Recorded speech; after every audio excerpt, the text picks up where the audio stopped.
শ্রমজীবী যারা আছেন মনক্ষুণ্ণ হবেন না, মন ছোট করবেন না। You are the super hero remittance fighter of our country. একজন পরিচ্ছন্নতা কর্মী, তারও 20 থেকে 30,000 টাকা বাংলাদেশে ঢোকে প্রতি মাসে। আপনি চিন্তা করতে পারেন 6টা মাস যদি রেমিটেন্স বন্ধ হয়, শ্রীলঙ্কার চেয়েও খারাপ অবস্থায় বাংলাদেশে চলে যাবে। এটা আল্লাহর পক্ষ থেকে একটা স্পেশাল রাহমা, মার্সি এন্ড ব্লেসিংস, যা আমাদের রিজিকের তাগিদায় সারা বিশ্বে যে কাজ করতে হয়, আমরা কাজ করি আর দেশে টাকা পাঠাই, আর সচল থাকে আমার দেশের অর্থনীতির চাকা। আলহামদুলিল্লাহ পড়েন। সো বাংলাদেশের গভর্নমেন্টকে আমি বিনীত অনুরোধ জানাবো, শ্রম মন্ত্রণালয়কে অনুরোধ জানাবো, এয়ারপোর্ট অথরিটিকে অনুরোধ জানাবো, আমার শ্রমজীবী ভাইদের সাথে ভালো আচরণ করুন, তাদের সাথে কোঅপারেট করুন। বিশেষ করে যতগুলো দূতাবাস আছে, আমার শ্রমজীবী ভাইদের যে কোনো কাজকে অগ্রাধিকার ভিত্তিতে আপনারা সার্ভিস দিন। তারা ভালো থাকলে ভালো থাকবে বাংলাদেশ। আসসালামু আলাইকুম ওয়া রাহমাতুল্লাহি তাআলা ওয়া বারাকাতুহু। নাহমাদুহু ওয়া নুসাল্লি আলা রাসূলিহিল কারীম। أما بعد فأعوذ بالله من الشيطان الرجيم بسم الله الرحمن الرحيم يا أيها الإنسان إنك كادح إلى ربك كدحا فملاقيه صدق الله العظيم رب اشرح لي صدري ويسر لي أمري واحلل عقدة من لساني يفقه قولي। বাংলাদেশ ইয়ুথ কমিউনিটি মালয়েশিয়া কর্তৃক আয়োজিত আন্তর্জাতিক শ্রমিক দিবস 2024 উপলক্ষে মালয়েশিয়ার রাজধানী কুয়ালালামপুরের ডাউন টাউনে অবস্থিত উইসমা এমসিএর গ্র্যান্ড বলরুমে ইসলামে শ্রমিকের অধিকার শীর্ষক আলোচনা সভায় আপনারা যারা উপস্থিত হয়েছেন, আপনাদের সবাইকে জানাচ্ছি আন্তরিক শুভেচ্ছা এবং অভিনন্দন। আহলান ওয়া সাহলান ওয়া মারহাবান বিকুম ফি হাদাল লিকা আত-তাইয়িব আল মুবারাক। আলহামদুলিল্লাহ, আমরা অত্যন্ত সৌভাগ্যবান যে আমরা এমন একটা ধর্ম পেয়েছি যে ধর্মটা মজলুমকে নিয়ে কথা বলে। The vulnerable people of the society, সমাজে যারা মজলুম, অসহায়, যাদের কথা কেউ বলে না, তাদের অধিকার নিয়ে ইসলাম কথা বলে। আলহামদুলিল্লাহ পড়েন। ইসলাম শ্রমিকের অধিকার নিয়ে কথা বলে, লেবার রাইটস নিয়ে ইসলাম কথা বলে, ইসলাম উইমেন রাইটস নিয়ে কথা বলে, নারী অধিকার নিয়ে কথা বলে, ইসলাম হিউম্যান রাইটস নিয়ে কথা বলে, ইসলাম মানবাধিকার নিয়ে কথা বলে, ইসলাম অ্যানিমাল রাইটস নিয়ে কথা বলে, প্রাণী অধিকার নিয়ে কথা বলে। আল্লাহু আকবার। আপনি চাইলেই একটা প্রাণীকে আঘাত করতে পারবেন না। আমাদের দেশে এটা খুব বাজে একটা কালচার। কুকুর একটা দেখলেই আমরা কি করি? হয় ঢিল ছড়ি, না একটা লাথি মারি। কিছুই করে নাই আপনাকে, পাশ দিয়ে যাচ্ছে, দেখলেই কি ঢিল মারে, লাথি মারে। আরো অনেক জঘন্য জঘন্য কাজ আমরা করি। তাহলে যারাই যেখানে বিপন্ন, মানবতা যেখানে বিপন্ন, সেখানেই ইসলাম হাজির হয়েছে। আলহামদুলিল্লাহ। এজন্য ইসলাম পেয়ে আমরা খুশি না বেজার বলেন? এজন্য প্রত্যেক সালাতের পরে আমরা ঘোষণা দিই, রাদিতু বিল্লাহি রাব্বা ওয়াবিল ইসলামি দীনা ওয়াবি মুহাম্মাদিন নাবিয়্যান ওয়া রাসূলা। আমরা আল্লাহকে রব হিসেবে পেয়ে খুশি, আমরা ইসলামকে দিন হিসেবে পেয়ে খুশি। তো আমরা রাসূল সাল্লাল্লাহু আলাইহি ইসলামকে নবী এবং রাসূল হিসেবে পেয়ে খুশি। তার মানে প্রত্যেক সালাতের পরে আমরা কি করি? এটার অ্যানাউন্সমেন্ট দেই। তো ইসলাম এমন একটা ধর্ম, যেখানেই মানবতা বিপন্ন সেখানেই ইসলাম হাজির। তো আজকে আমরা লেবার রাইটস ইন ইসলাম, ইসলামে শ্রমিকের কি অধিকার, শ্রমিকদের যে রাইটস আছে, অধিকার আছে, এটা নিয়ে ইসলাম কি বলে, এই টপিকে আমরা কথা শুনবো ইনশাআল্লাহ বিইذনিল্লাহ। সম্মানিত শুধু আমি শুরুতেই কালামুল্লাহ মাজিদের একটি আয়াত তেলাওয়াত করেছি, সূরাতুল ইনশিকাকের 6 নম্বর আয়াত, যেখানে আল্লাহ তাআলা ইরশাদ করছেন, ইয়া আইয়ুহাল ইনসানু ইন্নাকা কাদিহুন ইলা রাব্বিকা কাদহান ফামুলাকি। অর্থাৎ হে মানুষ, তুমি তোমার রবের কাছে পৌঁছা পর্যন্ত কঠোর পরিশ্রম করতে হবে, অতঃপর তুমি তার সাক্ষাৎ লাভ করবে। আমাদের আলটিমেট গোল হচ্ছে আমরা আল্লাহর কাছে ফিরে যাব, ঠিক কিনা বলেন? কেউ মারা গেলে আমরা কি বলি? ইন্না লিল্লাহি ওয়া ইন্না ইলাইহি রাজিউন। আমরা আল্লাহর জন্য এবং আল্লাহর দিকেই আমরা ফিরে যাব। তো আল্লাহ বলেন, ইন্নাকা কাদিহুন ইলা রাব্বিকা কাদহান ফামুলাকি। হে মানুষ, তুমি তোমার রবের কাছে পৌঁছা পর্যন্ত কঠোর পরিশ্রম করতে হবে, তারপরে তুমি তোমার রবের সাক্ষাৎ পাবে। তার মানে এই দুনিয়াটা হচ্ছে পরিশ্রমের জায়গা। প্রিয় ভাইরা, এখানে পরিশ্রম না করলে সফলতার দেখা মিলে না। বাঁচতে হলে, সারভাইভ করতে হলে, টিকে থাকতে হলে আপনাকে পরিশ্রম করতে হবে। এই পৃথিবীতে কেউ কাউকে জায়গা করে দেয় না, এখানে জায়গা করে নিতে হয়, ঠিক কিনা বলেন? আপনি যদি পরিশ্রম করেন, পরিশ্রমে যে ঘাম ঝরে শরীর থেকে, পরিশ্রমের ঘামে জন্ম নেয় সফলতার বীজ। আপনি যখন হাড় ভাঙা পরিশ্রম করবেন, এই পরিশ্রমে যে লোনা পানি বেরোবে, যে ঘাম বেরোবে, এই ঘামেই জন্ম নেয় সফলতার বীজ। এবং সফলতার কোনো শর্টকাট হয় না প্রিয় ভাইরা। অনেকে অল্পতে সফল হতে চায়, শর্টকাট খুঁজে, আছে না নাই? না, সফলতার জন্য আপনাকে লং কাটে যেতে হবে। ওখানে কোনো লিফট থাকে না, সিঁড়ি বেয়ে উঠতে হয়। অনেকে চায় যে সফলতার লিফটে উঠবো, সুইচ চাপবো, সাকসেসফুল ইন লাইফ। না, এত সহজ না, আপনাকে সিঁড়ি বেয়ে উঠতে হবে। তাহলে পরিশ্রমের কোনো বিকল্প নেই। এই দুনিয়াটা হচ্ছে পরিশ্রমের জায়গা, সংগ্রামের জায়গা। আপনি সফল হতে হলে আপনাকে পরিশ্রম করতে হবে, করতেই হবে। আর পরিশ্রমে কোনো লজ্জা নেই। আমি বিভিন্ন আমার আলোচনায় বলি, কাজে লজ্জা নেই। কিসে লজ্জা নেই? আওয়াজ করে বলুন সবাই। কাজে লজ্জা নেই। লজ্জা হচ্ছে অলসতায়, লজ্জা হচ্ছে হাত পাতায়, লজ্জা হচ্ছে অকর্মণ্যতায়। কাজে লজ্জা আছে? লজ্জা কিসে বলেন সবাই? লজ্জা হচ্ছে অলসতায়, অকর্মণ্যতায়। যারা কাজ না করে ফুটানি মারে, ওইটাতে লজ্জা। অনেকে আছে ফুটানি মারে, আছে না নাই? কাজ করে না, শো অফ, ফুটানি। এই ফুটানিতে লজ্জা, কিন্তু পরিশ্রমে কোনো লজ্জা নেই। এজন্য আল্লাহ তাআলা বললেন, ইয়া আইয়ুহাল ইনসান ইন্নাকা কাদিহুন ইলা রাব্বিকা কাদহান ফামুলাকি। হে মানুষ, তোমার রবের কাছে পৌঁছা পর্যন্ত তোমাকে পরিশ্রম করতে হবে, হাড় ভাঙা পরিশ্রম করে আমার কাছে আসতে হবে, তবেই সফলতা মিলবে। অন্য আয়াতে আল্লাহ তাআলা বলছেন, লাকাদ খলাকনাল ইনসানা ফি কাবাদ। নিশ্চয়ই মানুষকে আমি কষ্ট এবং পরিশ্রম নির্ভর করে তৈরি করেছি। এই পৃথিবীতে টিকে থাকতে হলে তাকে পরিশ্রম করতে হয়, কষ্ট করতে হয়। এবং দুনিয়ার এই সাইকেলটা যদি দেখেন, দিন এবং রাতের যে সাইকেল, রাতকে আল্লাহ বানিয়েছেন ঘুমের জন্য, রেস্ট নেওয়ার জন্য, বিশ্রামের জন্য। আর দিনকে আল্লাহ বানিয়েছেন কর্মচঞ্চল করে, কাজের জন্য। দিনের মধ্যে কর্মস্পৃহা আছে। আল্লাহ তাআলা সূরা নাবাতে বলছেন, ওয়াজআলনান নাহারা মাআশা। আমি দিনকে বানিয়েছি কর্মচঞ্চল। দিনে আপনি কাজ করবেন, হাড় ভাঙা পরিশ্রম করবেন, তবেই সফলতা ধরা দিবে। ঠিক কিনা বলেন? তাহলে প্রথমে আমরা জানলাম এই পৃথিবীতে পরিশ্রম করতেই হবে, পরিশ্রমের কোনো বিকল্প নেই। সফল হতে চাইলে কি করতে হবে? আওয়াজ করে বলবেন, কি করতে হবে? এবং ইসলাম এই পরিশ্রমকে উৎসাহিত করে। পরিশ্রমের মাধ্যমে যে ইনকাম, এটাকে উৎসাহিত করে। বিষ্ণু ঈসা ইসলাম বলেন, মা আকালা আহাদুন তাআমান কাত্তু খায়রান আইয়াকুলা মিন আমালি ইয়াদাই। মানুষ পরিশ্রম করে তার দুই হাত দিয়ে উপার্জন করে যে জীবিকা নির্বাহ করে, এর চেয়ে শ্রেষ্ঠ জীবিকা পৃথিবীতে আর নেই। আল্লাহু আকবার। আপনারা যারা কষ্ট করে ঘাম ঝরিয়ে উপার্জন করেন, এই পৃথিবীতে এর চেয়ে শ্রেষ্ঠ উপার্জন আর হতে পারে? পরিশ্রম করে ঘাম ঝরিয়ে আপনি যে রিজিক এর বন্দোবস্ত আপনার হয়, এই খাবারের চেয়ে শ্রেষ্ঠ খাবার পৃথিবীতে হতে পারে? এরপর বিষ্ণু ঈসা ইসলাম বললেন, ওয়া ইন্না নাবিয়াল্লাহি দাউদ আলাইহিস সালাম কানা ইয়াকুলু মিন আমালি ইয়াদিহি। আল্লাহর নবী দাউদ আলাইহিস সালাম তিনি নিজ হাতের উপার্জন থেকে খেতেন। সুবহানাল্লাহি বিহামদিহি। তিনি আর্মর বানাতেন, যুদ্ধাস্ত্র। তিনি বর্ম বানাতেন, নিজ হাতে বর্ম বানিয়ে, যুদ্ধাস্ত্র বানিয়ে বিক্রি করে সেটা দিয়ে জীবিকা নির্বাহ করতেন। আল্লাহু আকবার। তাহলে পরিশ্রমের কোনো বিকল্প নেই। শ্রমের মাধ্যমে যে উপার্জন, এটা শ্রেষ্ঠ উপার্জন। তাই শ্রমজীবী যারা আছেন, মনক্ষুণ্ণ হবেন না, মন ছোট করবেন না। You are the super hero, you are the super hero, you are the remittance fighter of our country. এজন্য রাস্তা দিয়ে যখন হাঁটবেন, বুক ফুলিয়ে হাঁটবেন, আর বস্তা ভরে টাকা নিয়ে দেশে ফিরবেন। ঠিক কিনা বলেন? বুক ফুলিয়ে হাঁটতে হবে। এজন্য আমি আমার প্রিয় মাতৃভূমি বাংলাদেশের গভর্নমেন্টকে অনুরোধ করব, আমাদের শ্রমজীবী ভাইদের যাতে সুবিধা হয়, এই ব্যবস্থা আপনাদের করতে হবে। বিনীত অনুরোধ রাখবো। শ্রম মন্ত্রণালয়ে যারা দায়িত্বে আছেন, স্পেশালি তাদেরকে রিকোয়েস্ট করব, আমাদের শ্রমজীবী ভাইদের যেন কোনো কষ্ট না হয়, কারণ তাদের পাঠানো রেমিটেন্সে সচল থাকে আমার দেশের অর্থনীতির চাকা। তারা ভালো থাকলে ভালো থাকবে বাংলাদেশ। Very simple. ঠিক কিনা বলেন? আমার যে ভাইটা পরিচ্ছন্নতা কর্মী, রাস্তা ক্লিন করে, এয়ারপোর্টে ওয়াশরুম ক্লিন করে, একজন পরিচ্ছন্নতা কর্মী, তারও 20 থেকে 30 হাজার টাকা বাংলাদেশে ঢোকে প্রতি মাসে। আপনি চিন্তা করতে পারেন? হ্যাঁ, 6টা মাস যদি রেমিটেন্স বন্ধ হয়, শ্রীলঙ্কার চেয়েও খারাপ অবস্থায় বাংলাদেশে চলে যাবে। Just only 6 months. ভয়ঙ্কর অবস্থা হবে বাংলাদেশের। এটা আল্লাহর পক্ষ থেকে একটা স্পেশাল রাহমা, মার্সি এন্ড ব্লেসিংস, যে আমাদের রিজিকের তাগিদায় সারা বিশ্বে যে কাজ করতে হয়, আমরা কাজ করি আর দেশে টাকা পাঠাই, আর সচল থাকে আমার দেশের অর্থনীতির চাকা। আলহামদুলিল্লাহ পড়েন।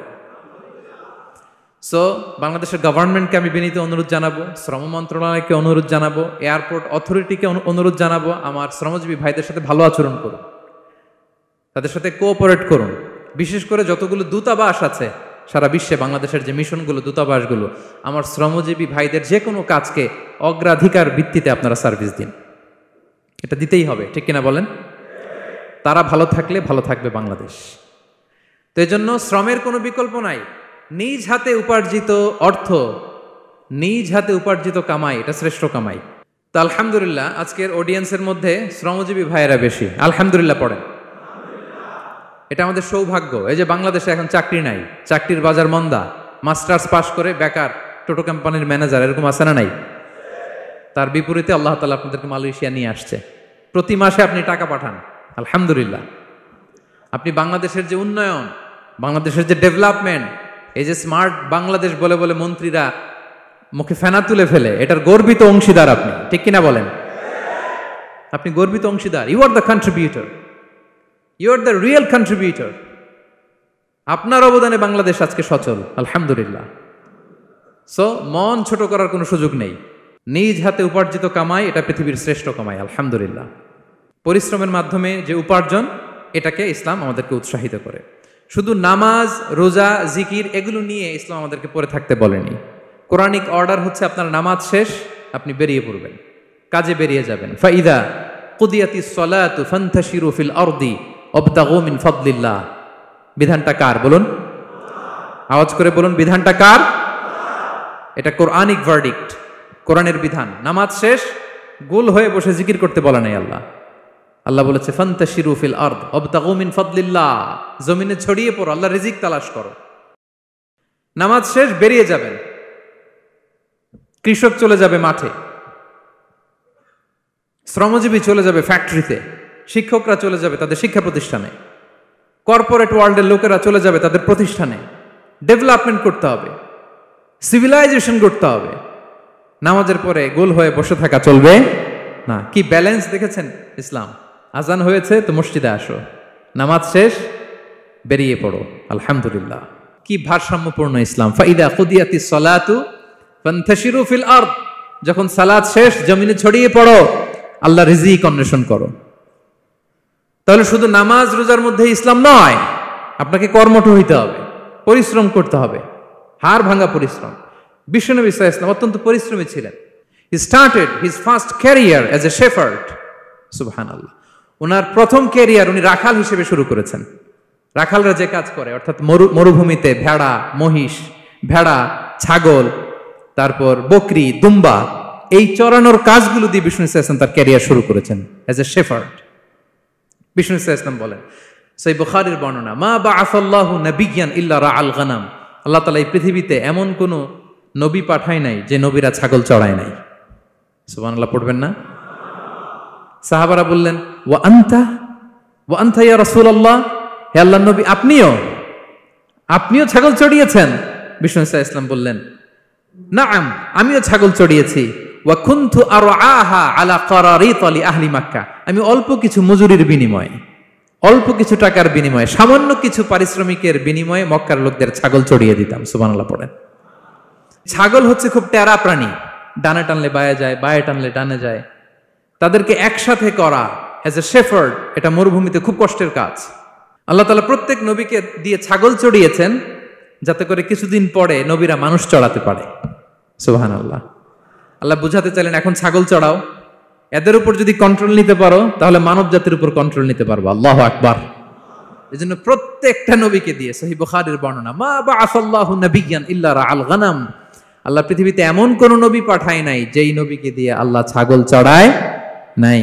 তো বিষ্ণু সাল্লাল্লাহু আলাইহি ওয়াসাল্লাম ছাগল চড়িয়েছেন, অত্যন্ত সুঠাম দেহী ছিলেন, কর্মঠ ছিলেন। তার মানে বিষ্ণু সাল্লাল্লাহু আলাইহি ওয়াসাল্লামও পরিশ্রম করে উপার্জন করেছেন, ঠিক কিনা?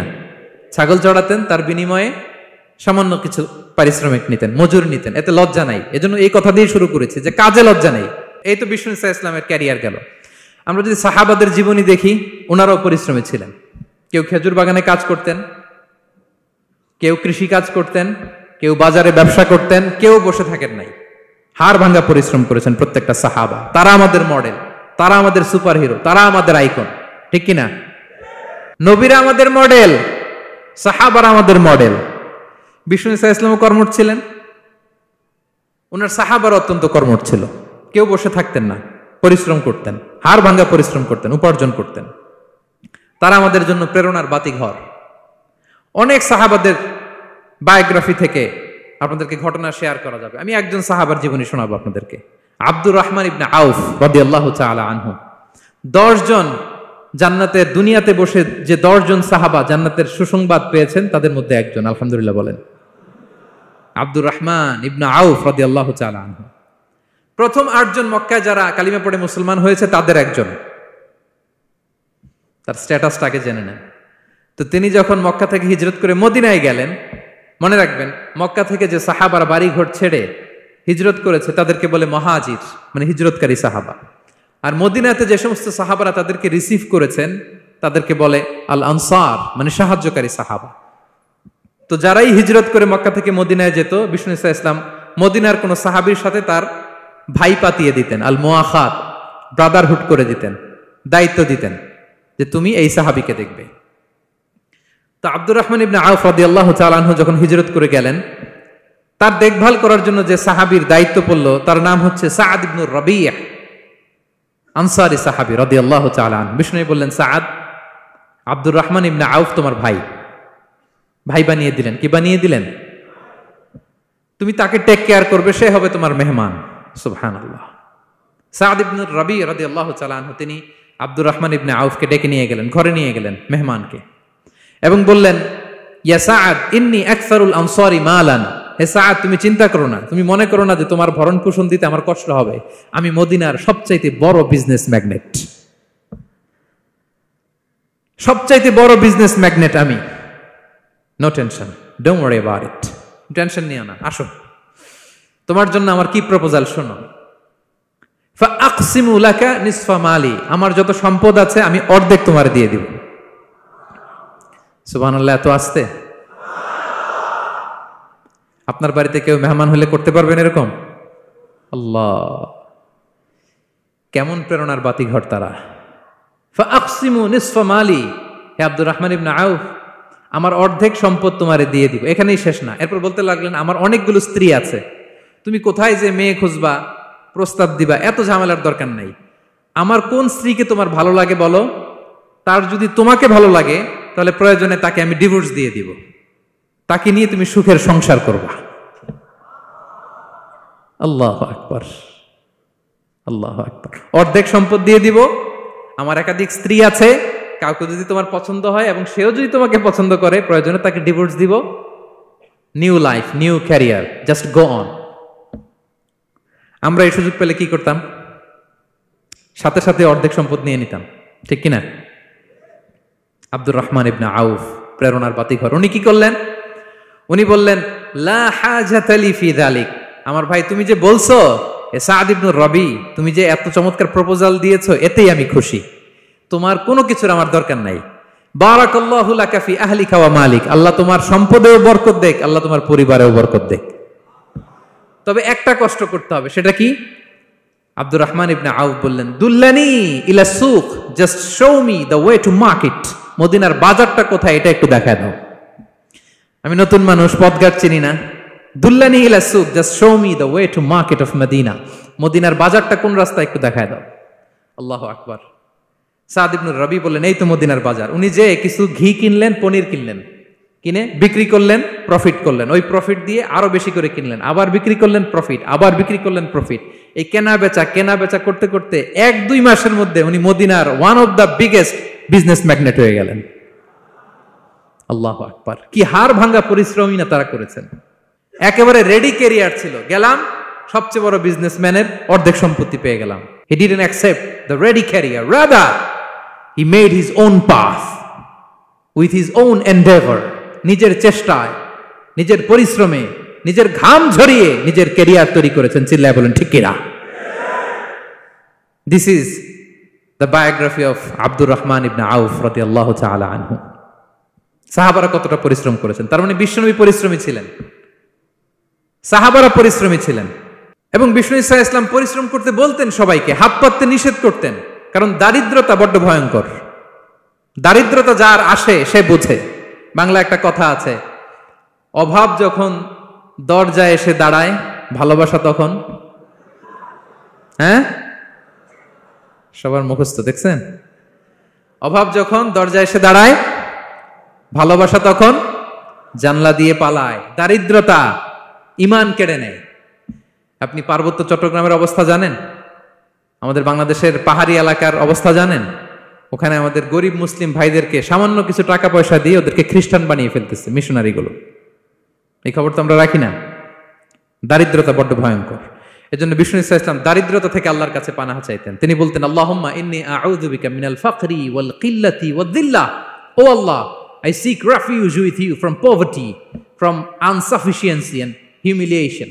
ও আল্লাহ, আমি তোমার কাছে দারিদ্রতা থেকে পানাহা চাই। ও আল্লাহ, আমি তোমার কাছে স্বল্পতা থেকে পানাহা চাই। ও আল্লাহ, আমি তোমার কাছে লাঞ্ছনা থেকে পানাহা চাই। পড়েন আমিন।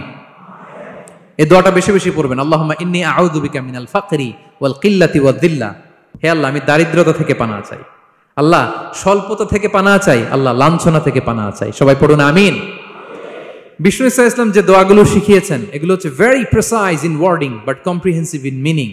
শব্দে খুব ছোট, কিন্তু অর্থ মানুষের হৃদয়ে এটার আবেদন অনেক ব্যাপক, অনেক বেশি। আপনি সারাদিন মিলিয়েও দোয়ার মধ্যে এত সুন্দর প্রার্থনা বাক্য তৈরি করতে পারবেন না, কিন্তু বিষ্ণু ইসা ইসলাম এক বাক্যে যেটা চেয়েছেন গোটা দুনিয়াটা এর ভেতরে ঢুকে গিয়েছে।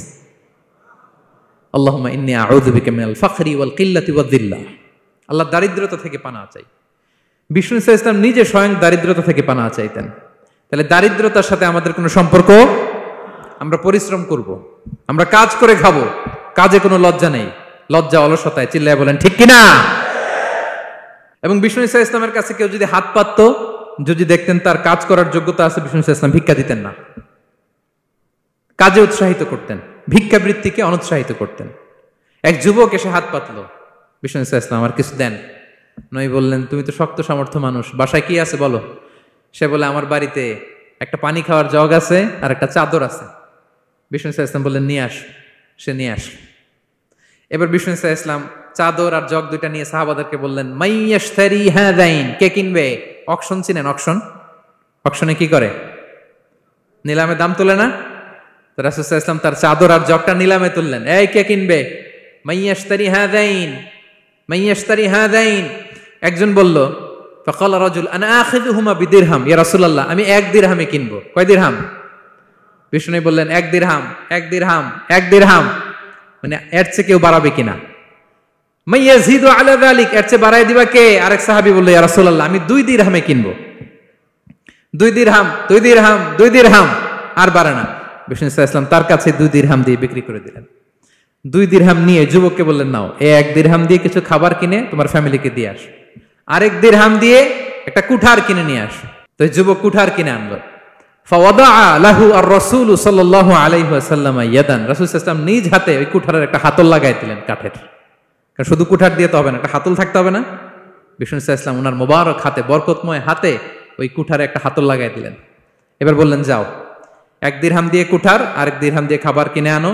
এই কুঠার দিয়ে জঙ্গলে যে কাঠ কেটে লাকড়ি বেচে জীবিকা নির্বাহ করো। সামনের 15 দিন আমার সামনে যেন তোমার ঘুরঘুর করতে না দেখি। এ বেচারা গেল, 1 দিরহাম দিয়ে ফ্যামিলিতে খাবার দিল, আর লাকড়ি নিয়ে কাঠ কাটতে না কাটতে কয়েকদিনের ব্যবধানে ও 10 দিরহাম কামায় ফেলছে। আস্তে আস্তে আস্তে আস্তে সে স্বাবলম্বী হয়ে গেল। এরপর একবার বিষ্ণু ইসা ইসলামের কাছে আসছে। বিষ্ণু ইসা ইসলাম তারে বলে, মানুষের কাছে হাত পাতার চেয়ে, দুয়ারে দুয়ারে ভিক্ষা করার চেয়ে তোমার মতো এরকম কাঠ কেটে, জঙ্গলে কাঠ কেটে বাজারে বিক্রি করা অনেক ভালো। আল্লাহু আকবার।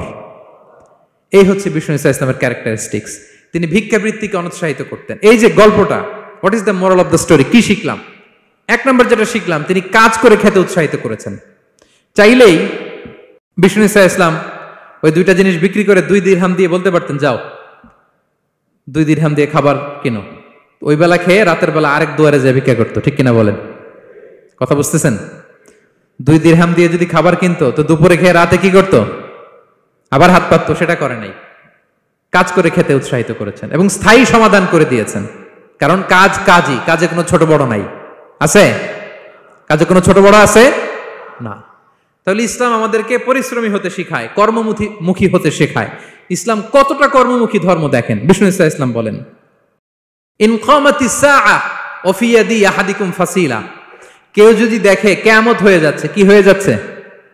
সবাই বলুন, কেউ যদি দেখে কিয়ামত হয়ে যাচ্ছে আর তার হাতে একটা চারা বীজ আছে, গাছের চারা, কি আছে? গাছের চারা।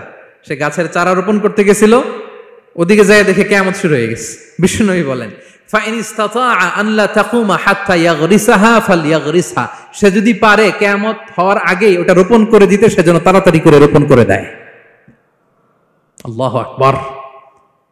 ইসলাম কতটা কর্মমুখী ধর্ম। কিয়ামত শুরু হয়েছে, বিষ্ণু বলেন তার উপর কিয়ামত আসার আগে সে যদি চান্স পায় চারা বীজটা যেন রোপণ করে দেয়। আর আমরা এখন আখিরুজ্জামান, দাজ্জাল আসবে, কিয়ামত হয়ে যাবে, 2025 সালেই হবে, এগুলো বলে কাজকর্ম সব বন্ধ করে দিচ্ছে। এরকম ডাকাইত আছে না নাই? হ্যাঁ বলেন, আছে না নাই? তা আখিরুজ্জামান কি আপনারা এটা শিখায়, এই লেসন শিখায়? আখিরুজ্জামান আসবে, দাজ্জাল আসবে, তো আপনার সমস্যা কি? দাজ্জাল আসবে দেখেই তো আপনাকে বিজনেস করে এমন টাকা কামাইতে হবে যাতে করে দাজ্জাল আসলে আমি আমার অর্থ দিয়ে মুজাহিদিন ভাইদেরকে সহায়তা করতে পারি। দাজ্জাল আসবে তো আপনার প্রবলেম কি? আপনার বডি বিল্ডিং করতে হবে, আপনার ফ্যামিলিকে তারবিয়া দিতে হবে, আপনার সোসাইটিকে সমৃদ্ধ করতে হবে, আপনাকে সভ্যতার কারিগর হইতে হবে। আপনার সব কাজ আপনি আরো বাড়াই দিবেন দাজ্জালের প্রশ্ন আসলে। এখন দাজ্জাল আসবে, 25 সালেই আসবে, 26 সালেই কিয়ামত হবে। কি হবে ক্যারিয়ার দিয়ে, আর কি হবে ব্যবসা করে? এরকম আছে না নাই? এরকম করা যাবে? বিশ্বনবী কি বললেন? কিয়ামত হইতেছে, তুমি দেখতেছো চাক্ষুষ বিলা আয়ান, দেখতেছো কিয়ামত হইতেছে, আর তুমি গাছ লাগাইতে গেছিলা। যদি সুযোগ হয় কিয়ামত হওয়ার আগে আগে কি করো? গাছ লাগাও। সুবহানাল্লাহ পড়বেন না? প্রিয় ভাইয়েরা, আমরা যেন পরিশ্রমী হই, আমরা যেন কর্মঠ হই, আমরা যেন অলস না হই। বিষ্ণু ইসলাম অলসতা থেকে আল্লাহর কাছে পানাহ চাইতেন। আল্লাহ আমাদেরকে বোঝার তৌফিক দান করুক, আমরা পড়ি আমিন। আল্লাহ নবী সাল্লাল্লাহু আলাইহি ওয়াসাল্লাম শুধু পরিশ্রম করতে বলেছেন এমন নয়, তিনি পরিশ্রমীদেরকে পছন্দ করতেন।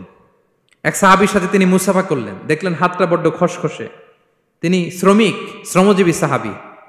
এটা যখন তিনি শুনতে পেলেন, তিনি পরম মমতায় আলতো করে ওই শ্রমিক সাহাবীর হাতে তিনি চুমু খেলেন। আল্লাহু আকবার। এবং ওনার আন্ডারে যারা কাজ করত তাদের সাথে বিষ্ণু ইসলামের যে আচরণ, ওনার যে শ্রমিক, ওনার যে খাদেম, তাদের সাথে বিষ্ণু ইসলামের যে ডিলিং শুনলে আপনি অবাক হয়ে যাবেন, অবাক হয়ে যাবেন। আপনি কারো ব্যাপারে যদি রিয়েল ইনফরমেশন চান, আপনি কয়েকটা জায়গায় নক করতে হবে। 1 নাম্বার, ধরেন যে একজন বড় সাহেব, তার আসল তথ্য যদি চান তার বউকে জিজ্ঞেস করেন। কারে জিজ্ঞেস করবেন? ওয়াইফকে জিজ্ঞেস করবেন, স্ত্রীকে, আসল তথ্য পাবেন। 2 নাম্বার, তার বাড়ির দারোয়ানকে জিজ্ঞেস করবেন। কাকে? 3 নাম্বার, তার ঘরের কাজের বুয়া, সব জানে উনি, ওই কাজের বুয়া থেকে রিপোর্ট নেবেন, ঘরে যে কাজ করে। 4 নাম্বার, তার ড্রাইভার, দারোয়ান, কাজের বুয়া, ওয়াইফ, এদের কাছ থেকে যদি আপনি জিজ্ঞেস করেন, ফলের বিড়াল বেরিয়ে আসবে। ঠিক কিনা বলেন? তো আসেন বিষ্ণু ইসলামের যে খাদেম, কর্মচারী, তারা একটু জিজ্ঞেস করি বিষ্ণু ইসলামের আচরণ কেমন ছিল। বিষ্ণু ইসলামের খাদেমের নাম হচ্ছে আনাস রাদিয়াল্লাহু আনহু। আলহামদুলিল্লাহ, খাদিমুর রাসূলিল্লাহ, বিষ্ণু ইসলামের খাদেম। আসলে ওনাকে জিজ্ঞেস করি যে বিষ্ণু ইসলামের আচরণ কেমন ছিল। আনাস রাদিয়াল্লাহু তাআলা আনহু বলেন, খাদিমতুন নবিয়্যা 10 সিনিন, আমি বিষ্ণু ইসলামের 10 বছর খেদমত করেছি, 1-2 বছর না, 10 বছর বিষ্ণু ইসলামের খেদমতে আমি নিয়োজিত ছিলাম। ফামা ক্বালা লি লিমা সানা'তা ওয়ালা লিমা লা সানা'তা, 10 বছরের মধ্যে একদিনও কখনো বলে না, এ আনাস এটা কেন করলা, এ আনাস এমনটা কেন হলো, এটা কেন করলা না, একদিনের জন্য বলে নাই। কেন এটা করছো, কেন এটা করো নাই, এরকম কোনো প্রশ্ন আমাকে কোনোদিন করে নাই। সুবহানাল্লাহ পড়ে। আনাস রাদিয়াল্লাহু তাআলা কি ভুল করেন নাই? করছেন। ছোট মানুষ তো, একেবারে ছোট বাচ্চা ছিলেন।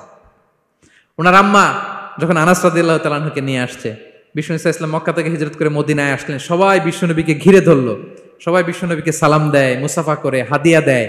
আনাসের মা চোখের পানি ছাড়ে, বিশ্বনবীর কাছে লজ্জায় এসে বলে, ইয়া রাসূলুল্লাহ, সবাই আপনাকে উপহার দেয়, সবাই আপনাকে হাদিয়া দেয়, আমি আপনারে কি হাদিয়া দেব? হাদিয়া দেওয়ার মতো কিছু নাই আমার এই কলিজার টুকরা আনাস ছাড়া, আমি আনাসকেই আপনারে হাদিয়া দিয়ে দিলাম। ইয়াখদুমুকা ইয়া রাসূলুল্লাহ, হে নবী, আনাস আপনার খেদমত করবে, আপনার অজুর পানি এনে দিবে, আপনার মেসওয়াকটা এনে দিবে, আপনার জুব্বাটা এনে দিবে, আমি আমার কলিজার টুকরা, আমার নাড় ছেঁড়া ধন আনাসকেই আপনারে উপহার দিয়ে দিলাম। আনাস রাদিয়াল্লাহু তাআলা বিষ্ণু ইসলামের সাথে থাকতেন, অজুর পানি এনে দিতেন, জামা এনে দিতেন। বিষ্ণু বললেন, আনাস আমার ওই জুব্বাটা নিয়ে আসো। ছোট্ট আনাস জুব্বা আনতে যে মদিনার বাচ্চারা খেলতেছে, আমাদের দেশে যে খেলে, কুতকুত খেলে, চারা খেলে, এইটা খেলে, সেইটা খেলে, ওই খেলাধুলা দেখে নবীর জামা আনার কথা উনি ভুলে গেলেন, বাচ্চাদের সাথে দাঁড়িয়ে খেলা দেখতে আরম্ভ করলেন।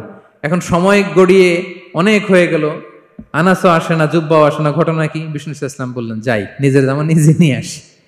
তো বের হলেন, যে দেখে সর্বনাশ, আনাসকে পাঠাইছি জুব্বা আনতে, আনাস দেখি এদিকে খেলার মধ্যে মগ্ন হয়ে আছে। বিষ্ণু ইসলাম কিছুই বললেন না, চুপ করে যে উনিও আনাসের পিছনে এভাবে দাঁড়িয়ে রইলেন, কিছুই বলে না। তো আনাস খেলা একবার এদিকে দেখে, একবার ওদিকে দেখে, একবার এদিকে ঘুরতে ঘুরতে হঠাৎ দেখে পিছনে কে? স্বয়ং বিশ্বনবী। আল্লাহ, বিশ্বনবীর দেখে তো আনাস রাদিয়াল্লাহু তাআলার কলিজাটা এখানে চলে আসছে ভয়। হায় হায়, আজকে খবর আছে। হায় হায়, আমার না যুদ্ধ আনতে বলছিল, আমি কি কাজ করলাম? ভয়ে আটকে উঠছে। বিষ্ণু ইসলাম ধমক দেয় নাই, পিট্টি দেয় নাই, কিছু করে নাই, শুধু একটা মুচকি হাসি দিয়েছে। আনাস রাদিয়াল্লাহু তাআলা আনহু বলে, বিশ্বনবীর সেই দিনের মুচকি হাসির শাসন মৃত্যুর আগ পর্যন্ত আমাকে সোজা রাস্তায় রেখেছে, আর ডানে বায়ে করি নাই কোনোদিন। তার মানে শাসন করতে জানলে ব্যাত মারা লাগে না, শাসন করতে জানলে গায়ে হাত তোলা লাগে না, শাসন করতে জানলে মুচকি হাসি দিয়েও শাসন করা যায়, ঠিক কিনা বলেন? বিশ্বনবীর মুচকি হাসির শাসন আনাস রাদিয়াল্লাহু তাআলা আনহুকে আজীবন সোজা রাস্তা রেখেছে। তাহলে শ্রমজীবীদেরকে বিষ্ণু ইসলাম কতটা সম্মান করতেন, শ্রদ্ধা করতেন, ভালোবাসতেন, বুঝতে পারছেন সবাই? প্রিয় ভাইয়েরা, লেবার রাইটস ইন ইসলাম, ইসলামে শ্রমিকের অধিকার। শ্রমিকদেরকে ইসলাম কমপক্ষে 7টা অধিকার দিয়েছে। কয়টা? 1 নাম্বার, ইসলাম একজন শ্রমিককে প্রথম যে অধিকারটা দিয়েছে সেটা হচ্ছে কাজ শেষে, শ্রম শেষে তার পারিশ্রমিকের অধিকার, মজুরি পাওয়ার অধিকার, কাজ শেষে বেতন পাওয়ার অধিকার। কাজ করেছেন তো আপনি বেতন পাবেন, এটা আপনার অধিকার। বেতন বা পারিশ্রমিক এটা একটা কর্মজীবীর অধিকার। আপনার কোম্পানির মালিক যে আপনার বেতন দেয়, এটা কি দয়া করে? করুণা? তো এটা যদি করুণা হয়, সে যে আপনার কাজ করে দেয়, এটাও তো করুণা, এটা তো আর বড় করুণা, কি বলেন? আপনি যে স্যালারি পে করেন, এটা যদি করুণা হয়, সে যে পরিশ্রম করে, সে তো আর বড় করুণা করে আপনারে, তার কারণে তো আপনার কোম্পানি টিকে আছে, ঠিক কিনা বলেন? তাহলে এটা করুণা নয়, এটা শ্রমিকের অধিকার। এবং বিশ্বনবী সাল্লাল্লাহু আলাইহি ওয়াসাল্লামের সেই ঐতিহাসিক বাণী, তিনি বলেছেন, আতুল আজীরা আজরাহু ক্বাবলা আন ইয়াজিফা আরাকু, ঘাম শুকিয়ে যাওয়ার আগে শ্রমিককে তার পারিশ্রমিক বুঝিয়ে দাও। সুবহানাল্লাহ, বিশ্বনবীর ঐতিহাসিক বাণী। এখন জাতিসংঘ আমাদেরকে শিখায় যে শ্রমিকের মজুরি দিতে হবে, অন টাইমে দিতে হবে, স্যালারি দিতে হবে, এই করতে হবে, সেই করতে হবে। মানবাধিকারের কর্মীরা আমাদেরকে শিখায়, তারা শিখানোর 1500 বছর আগে বিশ্বনবী সাল্লাল্লাহু আলাইহি ওয়াসাল্লামের ঐতিহাসিক বাণী, তিনি বলেছেন, আতুল আজীরা আজরাহু ক্বাবলা আন ইয়াজিফা আরাকু, শ্রমিকের ঘাম শুকাবার আগে তার মজুরি পেমেন্ট করে দাও। সুবহানাল্লাহ ওয়া বিহামদিহি। ঘাম শুকিয়ে যাওয়ার আগে মানে অন টাইম, দ্রুততম সময়ে শ্রমিককে তার মজুরি দিয়ে দাও, তার বেতন দিয়ে দাও। যারা শ্রমিককে তার পারিশ্রমিক অন টাইমে দেয় না, স্যালারি অন টাইমে পে করে না, টালবাহানা করে, গরিমসি করে, তাদের ব্যাপারে বিষ্ণু সাল্লাল্লাহু আলাইহি ওয়াসাল্লাম কি বলেন? বিষ্ণু বলেন, 3 শ্রেণীর ব্যক্তি, সালাসাতুন আনা খাসমুহুম ইয়াউমাল কিয়ামা, 3 শ্রেণীর ব্যক্তির বিরুদ্ধে আমি বিশ্বনবী কিয়ামতের দিন আল্লাহর কাঠগড়ায় মামলা দায়ের করব। আমি বিশ্বনবী 3 শ্রেণীর ব্যক্তির বিরুদ্ধে আমি বিশ্বনবী আল্লাহর সুপ্রিম কোর্টের কাঠগড়ায় মামলা দায়ের করব। এর মধ্যে 1 শ্রেণীর ব্যক্তি হচ্ছে রাজুলুন ইস্তাআজারা আজীরান ফাস্তাওফা মিনহু ওয়া লাম ইউতিহি আজরা, কোন ব্যক্তি যে শ্রমিক নিয়োগ দেওয়ার পরে তার কাছ থেকে কাজ বুঝে নিয়েছে কিন্তু তাকে তার প্রাপ্য বুঝিয়ে দেয়নি। এরকম ডাকাত আমাদের সমাজে আছে না নাই? কাজ ঠিকই বুঝে নিছে কিন্তু তার প্রাপ্যটা বুঝিয়ে দেয়। বিশ্বনবী বলেন তার বিরুদ্ধে আমি মামলা দায়ের করব। প্রিয় ভাইরা, বুঝে থাকলে উত্তর দেন। বিশ্বনবী যার বিরুদ্ধে মামলা দায়ের করবে তার জান্নাত তো একেবারে ডাইরেক্ট, তাই না? হ্যাঁ, সুন্দর বলছে একজন, তার কোনো জামিন নাই, ঠিক কিনা বলেন? বিশ্বনবী যার বিরুদ্ধে মামলা দায়ের করেছে তার জান্নাতে যাওয়া তো দূর কি বাত, সে জান্নাতের ঘ্রাণও তার নাকে ঢুকবে না, চিল্লায় বলেন ঠিক কিনা? এই জন্য খবরদার, শ্রমিককে তার শ্রম নেয়ার পরে তার পারিশ্রমিক দিয়ে দেন, তার ঘাম শুকিয়ে যাওয়ার আগে, মানে অন টাইম। এটা নিয়ে কোনো টালবাহানা করা যাবে তা নাহলে বিশ্বনবী তার বিরুদ্ধে মামলা দায়ের করবে। তার মানে 1 নম্বর অধিকার বুঝে পাইছেন? আপনি যে কাজ করেন, কাজের বিনিময়ে যে পারিশ্রমিক পান, যে স্যালারি পান, এটা আপনার অধিকার। এটা করুণা নয়, এটা অনুকম্প নয়, এটা কোনো দয়া নয়, ইটস ইউর রাইট, এটা আপনার অধিকার। আওয়াজ করে বলুন তো, গলা ফুলিয়ে, এটা আপনার কি? 2 নাম্বার, একটা শ্রমিককে ইসলাম যে অধিকার দেয় সেটা হচ্ছে চুক্তি মাফিক সকল সুযোগ সুবিধা প্রাপ্তির অধিকার। অর্থাৎ একজন এমপ্লয়ার যখন তার এমপ্লয়িকে নিয়োগ করে, একটা এমপ্লয়মেন্ট কন্ট্রাক্ট থাকে না? এমপ্লয়মেন্ট কন্ট্রাক্ট বুঝেন তো? একটা চুক্তিপত্র থাকে, এখানে ফিক্স করা থাকে ওয়ার্কিং আওয়ার্স, কয় ঘন্টা আপনি কাজ করবেন, আপনার জব স্পেসিফিকেশন, কি করবেন কি করবেন না, আপনার স্যালারির ব্যাপারে থাকে, কত স্যালারি দিবে, কখন দিবে, আবার আপনি ওভার টাইম করলে এক্সট্রা পে করবে, আপনি রেগুলার কাজ করলে ঘন্টায় per hour 20 ringgit, over time করলে 40 রিঙ্গিট। তারপর আপনি কখন ব্রেক নেবেন, একটা ব্রেক থাকে না যে এই টাইমে একটা ব্রেক দিতে হবে, এগুলো মিউচুয়াল আন্ডারস্ট্যান্ডিং এ এমপ্লয়মেন্ট কন্ট্রাক্টে থাকে। আপনি হলিডে কখন করবেন, ছুটি থাকতে হবে। টানা 7 দিন কাজ করানো যাবে বলেন? না, আন্তর্জাতিকভাবে এটা নিষিদ্ধ।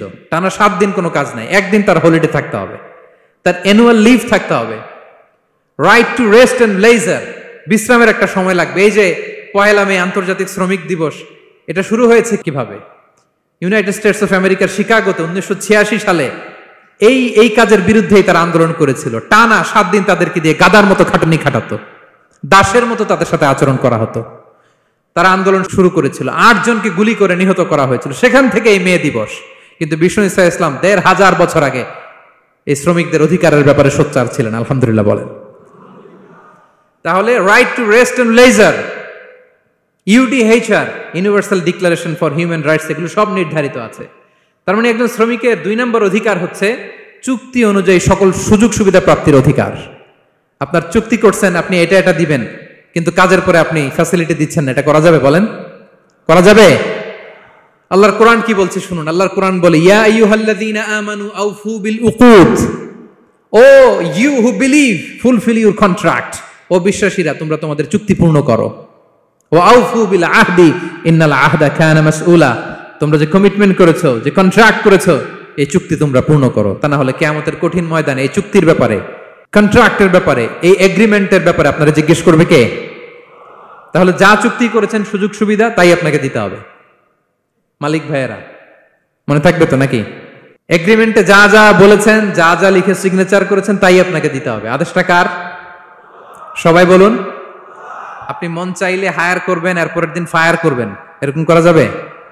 হ্যাঁ, চাইলে হায়ার ফায়ার, মন যা চায় তা করবেন, এটা করা চলবে না।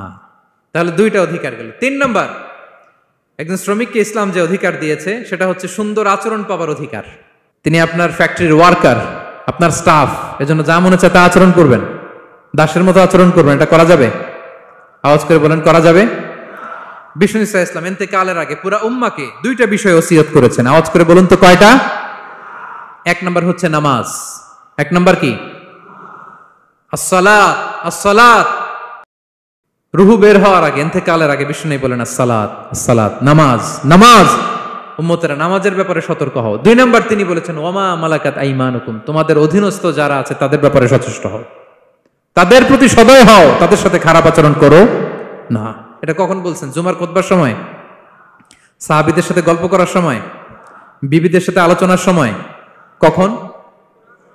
Just right before his death. এখনই রুহু বেরোবে, ইন্তেকালের আগে তিনি বলেছেন উম্মতেরা আসসালাত, নামাজ, উম্মতেরা ওমা মালাকাত আইমানুকুম, তোমাদের কর্মচারীদের সাথে খারাপ আচরণ করো না। তাহলে 3 নম্বর হচ্ছে শ্রমিকদের সুন্দর আচরণ পাবার অধিকার, তাদের সাথে খারাপ আচরণ করা যাবে না। বিষ্ণু ঈসা ইসলাম শ্রমিকদের রাইটস, অধিকারের ব্যাপারে এতটা সোচ্চার ছিলেন, বিদায় হজের মতো, বিদায় হজের যে বাণী, যে ভাষণ, এই ঐতিহাসিক ভাষণেও বাদ যায়নি শ্রমজীবীদের কথা। সুবহানাল্লাহ পড়েন। বিদায় হজের ভাষণে বিষ্ণু বলেছেন আরিকাকুম, আরিকাকুম আতইমুহুম মিম্মা তাকুলুন ওয়াকসুহুম মিম্মা তালবাসুন। খবরদার ও আমার উম্মতেরা, এই ভাষণের পরে আর বড় কোনো ভাষণ আমার পক্ষ থেকে তোমরা পাবে না। তোমাদের কর্মজীবী, তোমাদের শ্রমিক, তোমাদের ওয়ার্কার, তোমাদের স্টাফদের ব্যাপারে সাবধান থাকো। তোমরা যা খাবে তাদেরও তা খাওয়াবে, তোমরা যা পড়বে তাদেরও তা পড়তে দিবে, তাদের প্রতি তোমরা সদয় হবে। বিদায় হজের বাণী তো বিষ্ণু ঈসা ইসলাম আপনাদের কথা ভুলে নাই। আলহামদুলিল্লাহ পড়েন। কি রহমতের নবী ছিলেন, কি মায়ার নবী ছিলেন। শ্রমজীবীদেরকে বিষ্ণু ঈসা ইসলাম এতটা ভালোবাসতেন। তাহলে 3 নম্বর যে অধিকার ইসলাম একজন শ্রমিককে দেয় সেটা হচ্ছে সুন্দর আচরণ পাবার অধিকার। দেখবেন যে মালিক বা যে এমপ্লয়ার ভালো আচরণ করে, সব শ্রমিককে তাকে ভালোবাসে, তার জন্য দোয়া করে। আপনি মালিক হয়ে অসুস্থ, দেখবেন আপনার ওয়ার্কার গুলো জায়নামাজ বিছিয়ে সেজদায় পড়ে আপনার জন্য কাঁদে। এরকম আছে না নাই? মালিক হলে তো এরকম মালিক হইতে হবে, এমপ্লয়ার হলে তো এরকম হওয়া চাই, ঠিক কিনা বলেন? তাহলে আমরা শ্রমজীবীদের সাথে ভালো আচরণ করব, পারা যাবে তো ইনশাআল্লাহ? ইনশাআল্লাহ। 4 নাম্বার, কর্মক্ষেত্রে নিরাপত্তার অধিকার। শ্রমজীবী ভাইদের যে ওয়ার্ক প্লেস আছে সেখানে তাদের নিরাপত্তা থাকতে হবে, সেফটি মেজারমেন্ট থাকতে হবে। অনেক জায়গায় দেখি আয়রন ফ্যাক্টরিগুলোতে যারা কাজ করে, আল্লাহু আকবার, আপনারা ভিডিও ক্লিপসে দেখবেন যে কি ভয়ঙ্কর সেখানকার অবস্থা, ডিহাইড্রেশনে এক একজন অসুস্থ হয়ে যায়। সেখানে তাদের পর্যাপ্ত পানির ব্যবস্থা নাই, এটা নাই সেটা নাই। এমন এমন ফ্যাক্টরিতে আমাদের অনেক ভাইরা কাজ করে, কেমিক্যাল ফ্যাক্টরি, মাস্কও নাই। এরকম ডাকাইতে আছে না নাই? কেমিক্যাল ফ্যাক্টরিতে যারা কাজ করবে এদেরকে মাস্ক দিতে হবে, এদেরকে হ্যান্ড গ্লাভস দিতে হবে। নির্মাণ শ্রমিক যারা আছে তাদেরকে হেলমেট দিতে হবে। প্রত্যেকটা ফ্যাক্টরিতে ফায়ার এক্সটিংগুইশার লাগবে, আগুন লাগলে অগ্নি নির্বাপক যে যন্ত্র, এগুলোর দরকার আছে না নাই বলেন? গাদার মতো ঢোকার জায়গা নাই, বেরোয়ার জায়গা নাই, সেফ এন্ট্রি নাই, সেফ এক্সিট নাই। হাজার হাজার মানুষ কাজ করে, আগুন লাগলে সব পুড়ে ছাই। এরকম হয় না? প্রিয় ভাইরা বলেন, আওয়াজ করে বলেন, হয় না এরকম? অহরহ আমরা দেখি বাংলাদেশ। অগ্নি নির্বাপক যন্ত্র নাই, না, এটা করা যাবে না। আগুন লাগলে কিভাবে আপনি আগুন নেভাবেন, কিভাবে তাদের সেফটি সিকিউরিটি এনশিওর করবেন, এগুলো সব আগে থেকে নির্ধারণ থাকতে হবে। তাহলে 4 নাম্বার হচ্ছে নিরাপত্তা অ্যাজ এ এমপ্লয়ার, এটা আপনাকে এনশিওর করতে হবে। 5 নাম্বারে সাধ্যের বাইরে কোনো কাজে বাধ্য না করার অধিকার। সাধ্যের বাইরে কিছু আপনি তার উপর চাপিয়ে দিতে পারবেন, এমন হেভি ওয়ার্কলোড দিতে পারবেন না যেটা তার শরীরে কুলায় না। এরকম ডাকাইতেছে যে পারে না, তারপরও তার উপর কাজ চাপিয়ে দেয়, আছে না নাই বলেন? বলেন। ওয়ার্কারের স্বাস্থ্যহানি হয়, অঙ্গহানি হয়, এবং এমন ছোট ছোট বাচ্চাদের দিয়ে কাজ করায়, শিশু শ্রম, এটা তো আইনত দণ্ডনীয় অপরাধ। এটা করা যাবে না। এগ্রিমেন্টে, চুক্তিতে আপনি যা করাবেন, যেভাবে করাবেন, যা চান সার্ভিস, ওইটাই করাইতে হবে। এবং আল্লাহর বিধান এটা, লা ইউকাল্লিফুল্লাহু নাফসান ইল্লা উসআহা। আল্লাহ সাধ্যের বাইরে বান্দার উপরও কোনো কিছু চাপিয়ে দেয় না। এটা samely applicable to the worker. Bishnu Islam বলেন, ওয়ালা ইউকাল্লাফু মিনাল আমালি ইল্লা মা ইউতিক। সাধ্যের বাইরে কোন ওয়ার্কারকে অতিরিক্ত কোনো কাজ চাপিয়ে দেয়া যাবে না। ফাইন কাল্লাফাহু, যদি তাকে সাধ্যের বাইরে কোনো কাজ চাপিয়ে দিতে হয়, মা ইয়াগলিবুহু, যেটা তার জন্য কষ্ট হয়ে যায়, ফাল ইউইনহু আলাই, এই কাজে তাকে সাহায্য করতে হবে। মালিক হয়ে আপনার হাত লাগাতে হবে, অথবা এক্সট্রা ম্যান পাওয়ার নিতে হবে, ওয়ার্কফোর্স নিতে হবে। সুবহানাল্লাহ পড়েন। বিশ্বনবী মনে হচ্ছে যেন বর্তমান যে এই যে হাজার হাজার ফ্যাক্টরি, এই কলকারখানা, এই ওয়ার্কারদের দুর্দশাগুলো দেখে দেখে পয়েন্টে পয়েন্টে ধরে ধরে কথা বলেছেন। আল্লাহু আকবার। যদি সাধ্যের বাইরে কিছু চাপিয়ে দিতে হয় তাহলে তাকে সহায়তা করতে হবে। তাহলে 5 নাম্বার শ্রমিকের অধিকার হচ্ছে সাধ্যের বাইরে কোনো কাজে বাধ্য না করার অধিকার। আপনি বাধ্য করতে পারবেন না। কটা গেল? 5টা। মাশাআল্লাহ, খুব মনোযোগী শ্রোতা। 6 নম্বরে শ্রমিকের উপর আল্লাহ যা যা ফরজ করেছেন তা আদায়ের অধিকার দিতে হবে আপনাকে। সালাতের সময় হলে তাকে নামাজ পড়তে দিতে হবে। নন মুসলিম হলে এটা ভিন্ন ইস্যু। তখন আপনি চেষ্টা করবেন একটা মুসলিম কোম্পানিতে যাওয়ার, মুসলিম মালিকের আন্ডারে যাওয়ার, অথবা তাদেরকে সবাই মিলে অ্যাপ্লিকেশন করে বুঝাবেন যে সামান্য ফরজ নামাজটুকু পড়ার অনুমতি, পারমিশন আমরা চাই। কিন্তু কোনো মুসলিম এমপ্লয়ার নামাজের জন্য বাধা দিতে পারবে না। রমজান মাসে রোজা রাখা শ্রমিকের জন্য ফরজ না, অনুমতি দিতে হবে। নারী কর্মীদেরকে, যারা নারী কর্মী আছে তাদেরকে পর্দার অনুমতি দিতে হবে, হিজাবের অনুমতি দিতে হবে। মালিক তো দূরের কথা, আমাদের বাংলাদেশে অনেক বিশ্ববিদ্যালয়ের শিক্ষকরাই অনুমতি দেয় না। এরকম ডাকাত শিক্ষক আছে না নাই? এরকম জালেম বাংলাদেশে আছে না নাই? ঢাকা বিশ্ববিদ্যালয় চিন্তা করা যায়, মুসলিমদের টাকা দিয়ে যে বিশ্ববিদ্যালয়, ওখানে আমার বোনেরা পর্দা করে যেতে পারে না, আমার মুসলিম বোনেরা হিজাব পড়তে পারে না, নেকাব পড়তে পারে না। এই অধিকার কি শিক্ষককে দেওয়া হয়েছে? কথা বলেন না, never. You never can do that. একটা রেগুলার ড্রেস কোড থাকবে, এটা সবাই মানবে। এটার উপরে দিয়ে সে চাদর পরবে না ওড়না পরবে না হিজাব পরবে না ব্লেজার পরবে, এটা নিয়ে নাক গলানোর ক্ষমতা কোনো শিক্ষকের নাই। চিল্লায় বলেন ঠিক কিনা? তাহলে আপনার কর্মস্থলে মুসলিম নারীরা যদি কাজ করে, নারী কর্মীদের জন্য পর্দার ব্যবস্থা করতে হবে, ঠিক কিনা বলেন? হালাল ফুড খাওয়ার ব্যবস্থা থাকতে হবে। ওয়াইন খাওয়ানো যাবে না, ড্রিঙ্কস করানো যাবে না, পর্ক খাওয়ানো যাবে না, ঠিক কিনা বলেন? আপনার কোম্পানিতে আপনার শ্রমিককে দাড়ি রাখতে চাইলে দাড়ি রাখার অনুমতি দিতে হবে, ঠিক কিনা বলেন? দাড়ি রাখা ওয়াজিব। দাড়ি রাখা কি কোন কোন মতে সুন্নাতে মুআক্কাদা, যেটাই আমরা বলি একজন মুসলিমের জন্য এটা আবশ্যক। দাড়ি রাখতে বাধা দেয়া যাবে? আমাদের বাংলাদেশে দেয়? হ্যাঁ, কোন কোন কোম্পানি দেয়। কোন কোম্পানি দেয় বলেন? হ্যাঁ, আরং। এই পাওয়া গেছে আরং। কিছুদিন আগে দাড়ি রাখবে বলে এক ছেলেকে কর্মচ্যুত করেছে, এরকম আছে না নাই? করা যাবে? করা যাবে বলেন? না, দাড়ি রাখার অনুমতি দিতে হবে, নারীদেরকে হেজাব করার অনুমতি দিতে হবে, এটা অধিকার। এটা অধিকার। শ্রমিকের উপর আল্লাহ তাআলা যা যা ফরজ করেছে এটা আদায়ের অধিকার তাকে দিতে হবে। আলহামদুলিল্লাহ বলেন। 7 নাম্বার, সর্বশেষ, সামাজিক নিরাপত্তা লাভের অধিকার, সোশ্যাল সিকিউরিটি। শ্রমিকের পুঁজি হচ্ছে তার শ্রম, তার জীবন যৌবন সব দিয়ে আপনার ফ্যাক্টরিরে একেবারে শীর্ষে নিয়ে গেল, শেষ জীবনে আপনি মালিক তারে ভুলে গেলেন, এরকম আছে না নাই? নো, তার জন্য সোশ্যাল সিকিউরিটির ব্যবস্থা করতে হবে। অনেক শ্রমিক ভাইরা আছে সারা জীবন ফ্যাক্টরির জন্য কাজ করে শেষ বয়সে দুরারোগ্য ব্যাধিতে আক্রান্ত, তাদের খোঁজ খবর কেউ নেয় না। এটা গভর্নমেন্টের দায়িত্ব। গভর্নমেন্ট ফান্ড থেকে, কোম্পানির ফান্ড থেকে, অথবা কোনো যাকাত ফান্ড থেকে, অথবা কোনো এন্ডাওমেন্ট ফান্ড থেকে, অর্থাৎ ওয়াকাফের ফান্ড থেকে তাদের সোশ্যাল সিকিউরিটির ব্যবস্থা করতে হবে। সামাজিক নিরাপত্তা দরকার আছে না নাই বলেন? এটা আপনাদের অধিকার। এই 7টা অধিকার ইসলাম একজন শ্রমিককে দিয়েছে। তো শ্রমিককে ইসলাম শুধু অধিকারই দিয়েছে, মালিকের কোনো অধিকার নাই নাকি? এবার মালিকরা খেপে উঠছে। এতক্ষণ মালিকরা চুপচাপ, আমি দেখতেছি তো, এতক্ষণ যা যা বলতেছি মালিকরা চুপচাপ শুনতেছে। যখনই বলছি মালিকের অধিকার আছে না নাই, মালিকরা কয় আছে। হ্যাঁ, ইসলাম চেক এন্ড ব্যালেন্স করেছে। ইসলাম হচ্ছে ভেরি ব্যালেন্সড রিলিজিয়ান, ভারসাম্যপূর্ণ একটা জীবন ব্যবস্থা। শ্রমিকেরও দায়িত্ব আছে। শ্রমিকেরও কি প্রিয় ভাইয়েরা দায়িত্ব আছে। বিষ্ণু ইসা ইসলাম বলেন, সালাসাতুন লাহুম আজরান, 3 শ্রেণীর ব্যক্তি আছে যাদেরকে আল্লাহ যে কোনো কাজ করলে ডাবল রিওয়ার্ড দিবে, ডাবল। আপনি নামাজ পড়লে যাওয়া সওয়াব, এক করলে দ্বিগুণ সওয়াব। এর মধ্যে এক শ্রেণীর হচ্ছে ওয়াল আবদুল মামলুক ইদা আদ্দা হাক্কাল্লাহ ওয়া হাক্কা মাওয়ালিহ, ওই দাস যে তার আল্লাহর ইবাদত করে, আল্লাহর হকও পালন করে আর তার মনিবের হকও পালন করে। এখানে দাস বলতে শুধু আগের সময়ের দাসই নয়, বর্তমান সময়ের যারা কর্মজীবী তারাও। কোন কর্মজীবী সে যদি আল্লাহর বিধান, আল্লাহর হক আদায় করে, পাশাপাশি যার আন্ডারে সে কাজ করে তার হকও আদায় করে, বিষ্ণু ইসা ইসলাম বলেন সব কাজে তার প্রতিদান হবে ডবল ডবল। পড়েন আল্লাহু আকবার।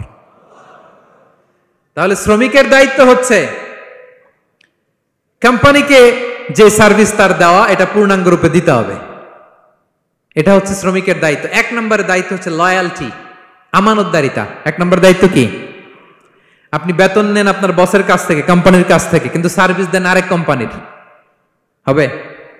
বলেন। যার নুন খাই তার গুণ গাইতে হবে। আপনি যেই কোম্পানি থেকে স্যালারি নেন, সার্ভিস আপনার তাকে দিতে হবে। লয়ালটি থাকতে হবে, বিশ্বস্ততা, এটা জরুরি, এটা থাকতে হবে। আপনার মালিক আপনার কাছ থেকে এই লয়ালটি প্রাপ্য, সে যেন আপনার উপর আস্থা রাখে, আপনার বস যেন আপনার উপর আস্থা রাখতে পারে, এইটা মালিকের অধিকার। কথা কি বুঝেন? হ্যাঁ, এবার শ্রমজীবী ভাইরা একটু ঠান্ডা হয়ে গেছে, দেখছেন চেক এন্ড ব্যালেন্স। কথা বলেন ঠিক কিনা?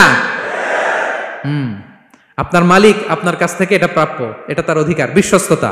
ইন্না খায়রা মান ইস্তাজারতাল কবিউল আমিন, যাকে নিয়োগ দেওয়া হবে তার মধ্যে 2টা কোয়ালিটি থাকতে হয়। কয়টা? মুসা আলাইহিস সালাম ফেরাউনের বাবুর্চিকে 1 থাপ্পড় মারলেন রেগে মেগে। উনি থাপ্পড় মারছিলেন আদব শিক্ষা দেওয়ার জন্য, কিন্তু বেচারা সাথে সাথে মরে গেছে। উনি মারছিলেন আদব শিখানোর জন্য, বেচারা যে মরে যাবে মুসা আলাইহিস সালাম জানতেন না। এখন দেখে সর্বনাশ, সেটা তো মরে গেছে, অক্কা পাইছে।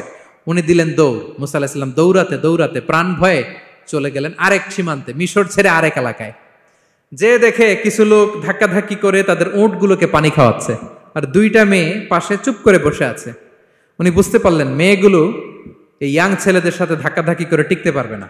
উনি এগিয়ে গেলেন, বললেন তোমরা পানি খাওয়াবো ওটদেরকে? হ্যাঁ খাওয়াবো, আসো। উনি ওটগুলো নিয়ে সবাইকে সরিয়ে পানি খাইয়ে দিলেন, মেয়েরা চলে গেল। এবার বাবার কাছে যেয়ে বলল, বাবা এমন এক ছেলের সন্ধান পাইছি, ছেলেটা খুব ভালো, আমাদের চেহারার দিকে তাকায় না, মাটির দিকে তাকিয়ে কথা বলে। আজকে এই লোক না থাকলে আমরা আমাদের ওটগুলোকে পানি খাওয়াতে পারতাম না। আর ভিনদেশী লোক, আমরা চিনিও না। ইন্না খায়রা মান ইস্তাজারতাল কবিউল আমিন। বাবা কাজ করেন, আমাদের তো রাখাল লাগবে, আমাদের দেখভাল করার জন্য তো একজন সুপারভাইজার দরকার, এই ছেলেকে আপনি কাজে রেখে দেন। সুবহানাল্লাহ পড়বেন না? হ্যাঁ। বাবা বলল যাও নিয়ে আস। মেয়ে দুজন যে বললো আব্বার কাছে চলেন, আব্বা আপনার কথা বলবে, আপনার সাথে আলাপ করবে। মুসা আলাইহিস সালাম বললেন ঠিক আছে, তোমরা পেছনে পেছনে যাও, আমি তোমাদের আগে আগে যাই, তোমরা আমাকে বলবা যে ডানে না বায়ে না সামনে। সুবহানাল্লাহ পড়বেন না? কি চরিত্র, কি চরিত্র ছিল যাতে করে তাদের দিকে তাকানো না লাগে, মুসা আলাইহিস সালামের নজর যেন তাদের দিকে না পড়ে। মুসা আলাইহিস সালাম বললেন আমি আগে যাই, তোমরা পিছন থেকে বলো ডানে না বায়ে, কোন গলি, কোথায় যাব। আল্লাহু আকবার। তো যাওয়ার পরে মুসা আলাইহিস সালামের সততা, এই বিশ্বস্ততা আর স্ট্রেংথ, শক্তি দেখে ওনাকে কাজে রেখে দিলেন মেয়ে দুটার বাবা। সুবহানাল্লাহ বলেন। আর বললেন এত বছর কাজ করবা, পারিশ্রমিক হচ্ছে কাজ যখন শেষ আমার এক মেয়েরে তোমার কাছে বিয়ে দিয়ে দিব। আল্লাহু আকবার। ওনারও থাকার জায়গা নাই, আশ্রয়ের কোনো বন্দোবস্ত নাই, আল্লাহ ব্যবস্থা করে দিলেন। আলহামদুলিল্লাহ পড়েন। তাহলে বিশ্বস্ত হইতে হবে। বিশ্বস্ত যেই, তার রুজির ব্যবস্থা করে দেয় কে? এই যে মুসা আলাইহিস সালাম ফেরাউনের বাবুর্চির থাপ্পড় মেরে চলে গেলেন, পরিচিত কেউ নাই, রিজিকের বন্দোবস্ত নাই, কিন্তু বিশ্বস্ততার কারণে আল্লাহ তাআলা রিজিকের ব্যবস্থা করে দিলেন। তাহলে এক নাম্বার মালিকের অধিকার হচ্ছে লয়ালটি, শ্রমিকদের বিশ্বস্ত হইতে হবে। আপনার পক্ষ থেকে বিশ্বস্ততা, এটা মালিকের প্রাপ্য। কথা বুঝতে পেরেছেন প্রিয় ভাইরা আমার? 2 নাম্বার চুক্তি অনুযায়ী শ্রম দেওয়া, এটা একজন শ্রমিকের দায়িত্ব। আপনার দায়িত্ব হচ্ছে 8 ঘন্টা কাজ করবেন, আপনি 6 ঘন্টা করেন আর 2 ঘন্টা এটা নিয়ে ইউটিউব, টিকটক, আচ্ছা হ্যাঁ, এটা করা যাবে? 8 ঘন্টার যদি চুক্তি হয় আর আপনি যদি প্রতিদিন 6 ঘন্টা কাজ করেন, আপনি যে পারিশ্রমিক পাবেন এটা হালাল হবে? বলেন বলেন, আওয়াজ করে সবাই বলুন না, হালাল হবে না। আপনার চুক্তি অনুযায়ী আপনাকে শ্রম দিতে হবে, এবং এই চুক্তি অনুযায়ী শ্রম পাওয়াটা একজন মালিকের অধিকার। একজন মালিকের 3 নম্বর অধিকার হচ্ছে to work in a best manner possible. আপনার সাধ্যের সবটুকু উজাড় করে দিয়ে কোম্পানির জন্য কাজ করতে হবে।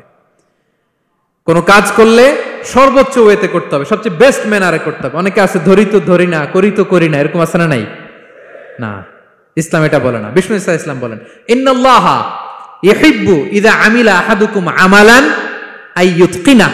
আল্লাহ তাআলা ওই কর্মচারীকে পছন্দ করে, আল্লাহ সুবহানাহু ওয়া তাআলা ওই কর্মচারীকে পছন্দ করে, ওই লোককে পছন্দ করে যে ব্যক্তি যখন কোনো কাজ করে ওটা মজবুত ভাবে করে, চমৎকার ভাবে করে, দ্য বেস্ট ওয়ে পসিবল, সুন্দরভাবে করে। এরকম কাজ করা যাবে তো? বলেন বলেন, যাবে? এবং যে শ্রমিক, যে কর্মজীবী ভাইরা এইভাবে কাজ করে, তারা মালিকের নজরে পড়ে যায় খুব তাড়াতাড়ি, ঠিক কিনা বলেন? তাদের বেতন বেড়ে যায় তাড়াতাড়ি, তাদের অবস্থা তাড়াতাড়ি ভালো হয়। 4 নম্বর অধিকার হচ্ছে আপনি আন্তরিকতার সাথে কাজ করবেন, আপনার মালিকের কোম্পানিকে নিজের কোম্পানি মনে করবেন। পারা যাবে? শ্রমিক ভাইয়েরা আমার কলিজার টুকরা শ্রমজীবী ভাইয়েরা, মালিকের কোম্পানিকে নিজের কোম্পানি মনে করা যাবে? অনেকে দেখবেন যে নিজের গাড়িটা খুব সেফলি ড্রাইভ করে, কিন্তু বসের গাড়ি নিয়ে যখন ড্রাইভ করে তখন আর এই এক্সট্রা কেয়ার নাই, এরকম আছে না? নাই। নিজের জিনিস খুব দেখে শুনে রাখে, কিন্তু কোম্পানির জিনিস যখন ইউজ করে ওইখানে সেই দেখভাল তার নাই, এরকম আছে না? নাই। এরকম করবেন আপনারা না। আপনি যে কোম্পানিতে কাজ করেন এটা নিজের কোম্পানি, ওইটার উত্তর সাকসেস, সফলতার জন্য আপনাকে আন্তরিক হইতে হবে। তাহলে এই 4টা অধিকার আল্লাহ তাআলা প্রত্যেকটা মালিককে দিয়েছে। তাহলে চেক এন্ড ব্যালেন্স হয়েছে? কথা কি সবাই বুঝতে পারছেন? আলহামদুলিল্লাহ। পড়েন। পুরো আলোচনার সামারি বলি 1 মিনিটে। 1 number lesson, take away message সাথে করে নিয়ে যাবেন, যেটা শুরুতে বলেছিলাম। 1 নাম্বার কথা হচ্ছে সফলতার জন্য পরিশ্রমের কোনো বিকল্প নেই। হাড় ভাঙা পরিশ্রম করতে হবে আমাদের ক্যারিয়ারের জন্য, আমাদের ব্যবসার জন্য, আমার চাকরির জন্য আমাদের হাড় ভাঙা পরিশ্রম করতে হবে। কারণ শ্রমে কোনো লজ্জা নেই, পরিশ্রমে কোনো লজ্জা নেই, ঠিক কিনা বলেন? লজ্জা কিসে? অলসতায়। আমরা অলস হব না, অকর্মণ্য হব না, হাত পাতবো না, আমরা পরিশ্রম করে খাবো। 2 নাম্বার কথা, নবীগণ এবং সাহাবাগণ অত্যন্ত পরিশ্রমী ছিলেন, কর্মঠ ছিলেন, তারা আমাদের আইকন, আমরাও পরিশ্রমী হব। ইসলাম শ্রমিকের ব্যাপারে, শ্রমিকের অধিকারের ব্যাপারে এত জোরালো বক্তব্য দিয়েছে, পৃথিবীর কোন ধর্ম এভাবে দেয় নাই, ঠিক কিনা? আমরা যারা মালিক আছি, আমরা যেন আমাদের অধীনস্থ শ্রমজীবীদের প্রতি সদয় হই, তাদের অধিকার আদায়ের জন্য আমরা সচেষ্ট হই। আর আমরা যারা শ্রমিক আছি, কর্মজীবী আছি, আমরা আমাদের মালিকের কোম্পানিকে যেন নিজের কোম্পানি মনে করি, আন্তরিকতার সাথে, লয়ালটির সাথে যেন আমরা কাজ করি। আল্লাহ তাআলা আমাদের কাজে, কর্মে, পরিশ্রমে, ক্যারিয়ারে, চাকরিতে, ব্যবসায় ভরপুর বারাকা দান করুক। আওয়াজ করে পড়ুন আমিন। হাযা মা ইনদি ওয়াল ইলমু ইনদাল্লাহ আলাইহি তাওয়াক্কালতু ওয়া ইলাইহি উনীব। ওয়াসসালামু আলাইকুম ওয়া রাহমাতুল্লাহি তাআলা ওয়া বারাকাতুহু।